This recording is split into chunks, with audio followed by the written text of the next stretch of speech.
It's your boy Guru in the house, back with another Arsenal News episode. Well, ladies and gentlemen, first of all, I would want to wish you guys happy Holi.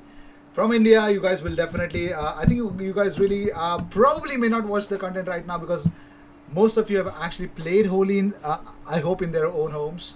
And whatever it is, yeah, I just want to say one thing is that happy Holi and just wishing a lot of happiness in your life. So, what am I bringing in for you guys today? Yes, so today we're going to talk about Mo Elneny. Uh, there's a lot of things that people spoke about him having a tiff with Egyptian head coach. We're going to talk about that. We're going to talk about Manor Solomon linked with Arsenal again. Some Arsenal fans have seen his performance against Scotland, against Tierney. He played a wonderful performance. So yes, some Arsenal fans has reacted to it. So we're going to react to that as well. Also, we're going to talk about Ibrahima Konate, ladies and gentlemen. I already spoke about Ibrahima Konate to Arsenal is on the works. It was always that Arsenal have actually asked somehow to inform them about if Konate is available or not.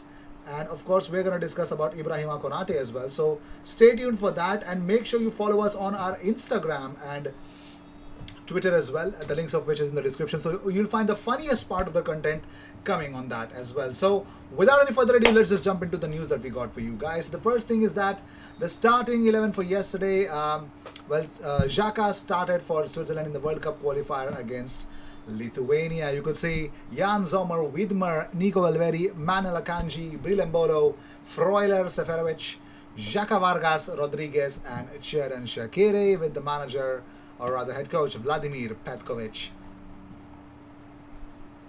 Lovely. Beautiful, isn't it? So also we're going to discuss about some other Arsenal players qualifying, or rather had a game yesterday as well. So Smith Rowe and Nketiah started for England in their under 21 Euro group stage game against Portugal. Now somehow, if I would want to even discuss about the the things that happened yesterday, Kazakhstan lost to France with, of course, Kylian Mbappe missing a penalty. Denmark destroyed Moldova 8-0. Like, seriously, what? Well, yeah, that happened. That just happened. Spain beat Georgia 2-1. England beat Albania 2-0. But Switzerland beat Lithuania 1-0 with Xherdan Shaqiri scoring a goal in the second damn minute. Yep, it was that quick. And Israel, Scotland, of course, you could see Kieran Tierney starting for Scotland. Well, it ended up in 1-1 draw. Ryan Fraser scoring for Scotland and Dor Peretz scoring for Israel. Well, that also happened. So next we're going to talk about Ibrahima Konate. Why in this episode are we going to talk about Ibrahima Konate? Because it looks like Arsenal and Chelsea are to miss out on summer transfer target as Liverpool prepare to finalize the transfer. Now, Arsenal and Chelsea were looking, rather, they were linked to the move to Ibrahima Konate, but it appears that they're now going to miss out on the transfer. Now, Arsenal and Chelsea are set out to miss on Ibrahima Konate, and we all know that Ibrahima Konate has a release clause of £36 million, meaning if Liverpool are happy to pay the fee, only personal terms would remain to be agreed before the deal is done, as everyone knows, because according to The Athletic, Liverpool are reportedly close to closing a deal to sign the centre-back, with The Athletic claiming that the talks are already underway and nearing completion. Well, if you don't believe in Athletic, I mean, they are really a very concrete source, but you got to believe in one man, and that has to be Fabrizio Romano. Now, Fabrizio Romano tweets out on the Holy itself that RB Leipzig are in advanced talks to sign Mohamed Simakin. No, that is to replace Upamecano. I'm sorry for that. Yes, and he confirms that Liverpool are in the mix to sign Ibrahima Konate as well. There's a strong possibility of that. So, yep, that is that. Very well. So it looks like, yes, that would come as a blow for Arsenal in particular, who look likely to need a new centre-back because David Luiz's future is still in the air. And Konate, who is a superstar defender, Dayot Upamecano's defensive partner, has been mooted to be Arsenal's one of the preferred options. Chelsea are also looking for signing a new centre-back.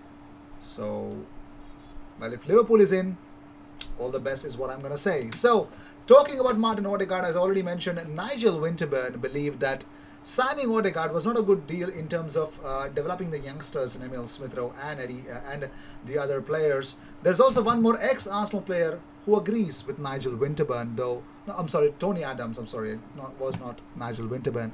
So it looks like Martin Keown feels that while Odegaard gains minutes, he is also blocking the likes of Emil Smith Rowe from getting valuable first-team football experience. Now, Merson said to Daily Star, Martin Odegaard looks a really good player, and I hope Arsenal have a chance of signing him permanently.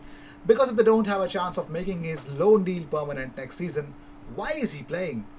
If they know he doesn't want to stay, he shouldn't be playing because he's taking opportunities away from people like Emil Smith Rowe. So I hope Arsenal have done their homework and know what the situation is.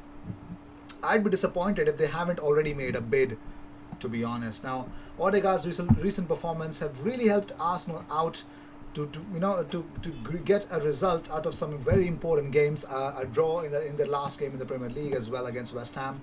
A lot of things that Odegaard is actually bringing into Arsenal is actually helping Arsenal. So let's see if they are really serious. They might get their man. They should in the first place. Now, if you know this guy, Manor Solomon, well, of course, of Shakhtar Donetsk, Arsenal are being linked with him.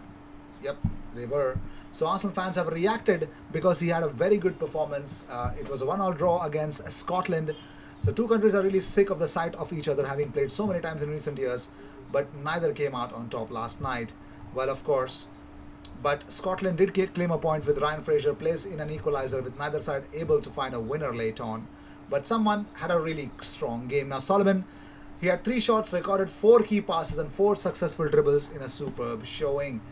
So someone tweeted out that Bernard Solomon had having a very tidy game for Israel tonight against Kieran Tierney's Scotland.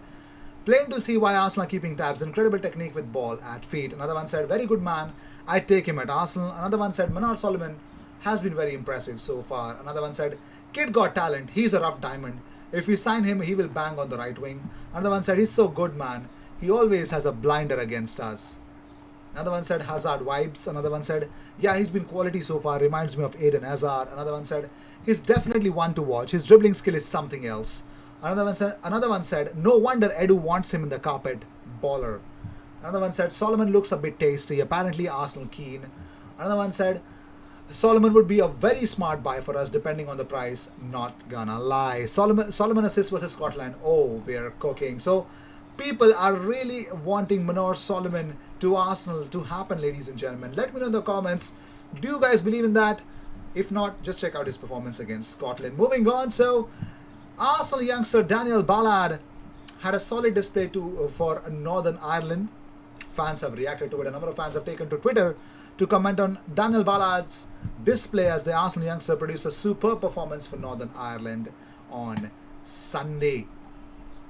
It says a lot that a player can give away a penalty and still find himself named by many as a man of the match in Belfast. But the Gunners starlet was lauded by several fans on social media. So in a friendly versus United States of America, they lost 2-1.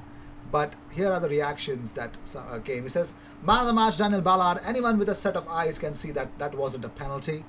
Another one said, Ballard has been exceptional. Another one said, man of the match, Daniel Ballard. Ballard has been Northern Ireland's best defender by quite a bit today. Dion Charles has just came on and been really bright too. Would love if we brought him back this summer. Another one said, awful decision, never a pen. Ballard has looked fantastic as well. Another one said, Daniel Ballard looks like a smashing prospect. I'd like to see him start on Wednesday night with McNair pushed into midfield. McLaughlin or Ballard for me, said another one. Another one said, surely this bad luck has to end soon. A very good performance from our French players. Beaten by a deflected goal and a dive for a pen. Lack of a goal scorer is hurting us big time. Someone has to step up. Daniel Ballard, man of the match for me. Oh, wow. Also, Mo Elneny has denied feud with national team head coach El Badri. Now, after being kept on the bench for the whole 90 minutes during Egypt's 1-1 draw with Kenya, it was reported that Elneny got a spat with El Badri. When asked for his reasoning behind putting Elneny on the bench, the Egyptian national team manager Hossam El Badri explained that it was because the Arsenal star only trained once with the team prior to the game. That's the reason that was given, but let's see what happens.